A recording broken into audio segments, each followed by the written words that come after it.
thank you so much, Lauren and friends at the Wilson Center for having us. It's great. I mean, it's I'm still pinching myself sitting next to Jeff and Lauren here on the stage. Oh, sorry. YouTube's gone rogue. Okay, go ahead.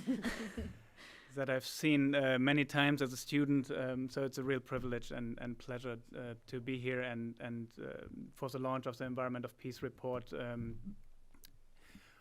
I'm going to talk a little bit about the first half of the report, the security context and specifically, and then Claire will dive into the not least challenging transition questions, but giving us a glimpse of hope at the end, like how we can manage this transition.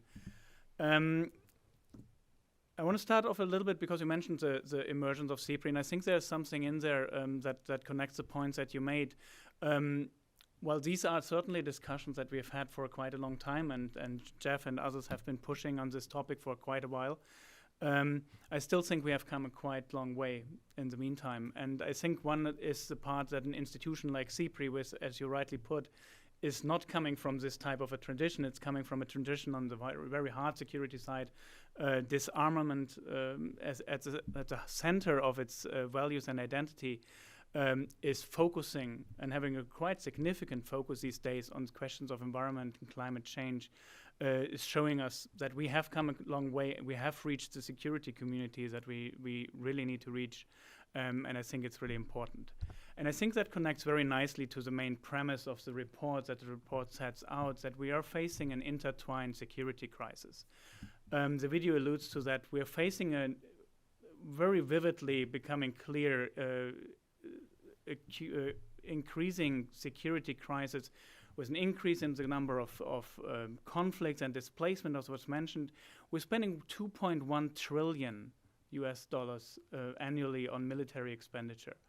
We are seeing a breakdown of arms regimes, a breakdown of cooperation, etc. And of course, then we have at the back of everything, like as if that was all not enough, we have the Ukraine crisis driving the point very much home to where we are today. At the back of that, unfortunately, because of the Ukraine crisis sliding quite into the background, we have a not smaller but quite bigger and global crisis unfolding, the environmental crisis, from climate change to biodiversity loss to pollution, etc. We're seeing increased flooding events, etc. And just looking at the latest IPCC report, I think the evidence base here is also so vividly clear. And I think the social implications of that are also becoming so clear, with the Secretary General of the UN calling the latest IPCC report in February an atlas of human suffering. Right? It's something really important. We're facing this intertwined crisis with humans and the people at the center. So in combination of these crises, we're entering, as the report argues, a new era of risks. And I think what it means for me is as you also mentioned, Lauren, in your introductory remarks, it's not just a new era of risk. It's something where something has fundamentally changed, where the security landscape has transformed. We're not operating in the same space anymore. Environment and security, hard security crisis, it's all part of the same space.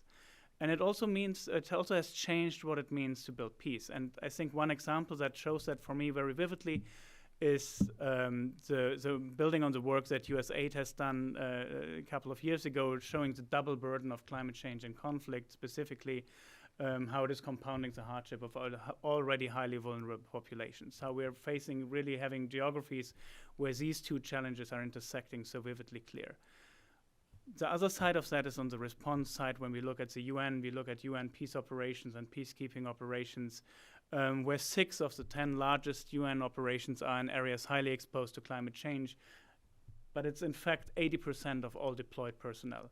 Creating or deploying peacekeeping staff into these areas where climate change and environmental degradation and conflict are the predominant factors. The research that the report accumulates, I think, is at this point really driving very strongly home one of the other key premises, is that peace and environment are linked.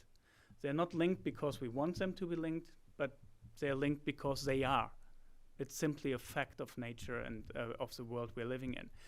And we're seeing that in the research that very clearly, if you damage the environment, you're damaging peace. If you're damaging peace, you're damaging the environment.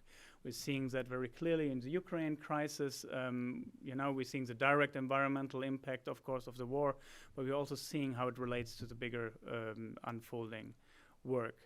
The report accumulates, as said, the research and evidence that is there. It showcases how these factors are related.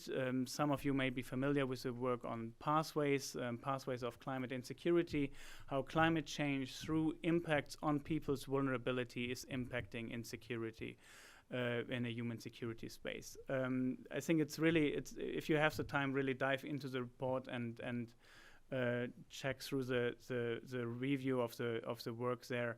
It's really interesting. But I think what is new there in the report now is an additional focus on risks. We have focused quite a lot on compound risks in the past, especially in the climate security field, how the double burden, how these things are compounding. But actually, if we really look at the space, we're seeing that there is a number of risks. Compound risk is one side.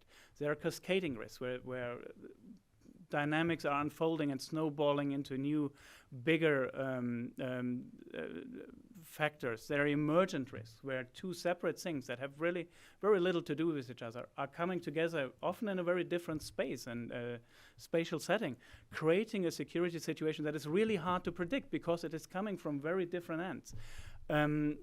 Jumping to systemic risks, which are challenging parts of our social and economic systems, to the extreme of existential risks, where it is essentially eradicating cultures or states and populations. So, having brought you down to the sad reality that the report, I think, showcases, as if that's not enough, we're facing another crisis, which is a governance deficit. World leaders are facing this challenge. This challenge is something that people like Jeff have talked about for quite a while, and many in the room as well.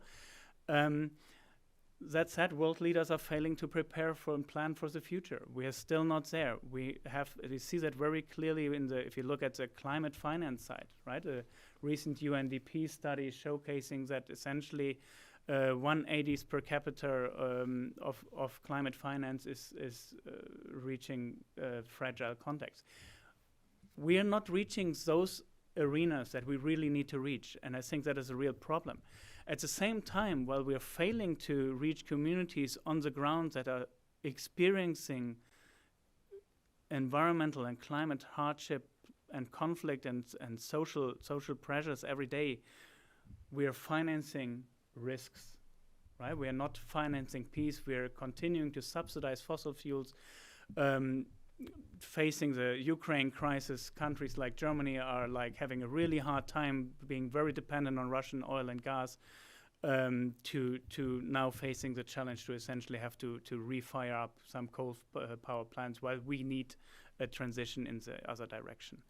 And I think that leads very much over to the challenges of the transition that we need. We see these challenges. We know we need a transition. We need to change the way of working.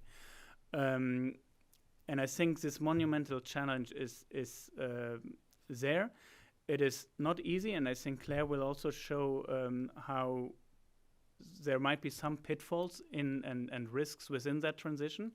But it is a transition that we need. It is a transition that we need to build on. And I think that is one thing also that becomes clear in the research side is while peace and environmental are inextricably linked and you damage one, you damage the other, the opposite is also true, right? So there's a glimpse of hope and in understanding that, well, if we do the peace side right, it has a positive effect on the environment. And if you do the environment side right, we're having a positive effect on peace.